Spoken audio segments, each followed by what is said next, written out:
প্রচন্ড বৃষ্টি ঝড় বরফে ছেড়িয়ে গেছে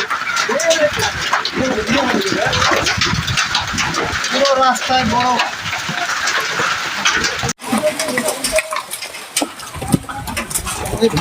ভাঙা যেমন ভেঙে কাজ যাবে আর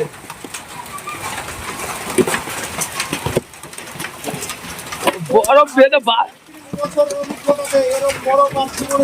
বালিকে দেখ এই যে বরফ পড়ছে এর আগে আমরা টিভি পর্দাতে বা সোশ্যাল নেটওয়ার্কে দেখেছি এখানে দেখা যাচ্ছে উড়িষ্যায় বরফ পড়েছে, কিন্তু আমাদের এলাকায় দেখলাম এই আমার 37 বছর অভিজ্ঞতাতে এই সর্বপ্রথম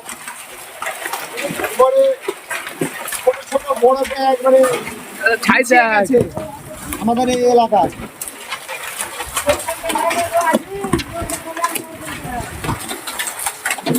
ভেটে যাচ্ছে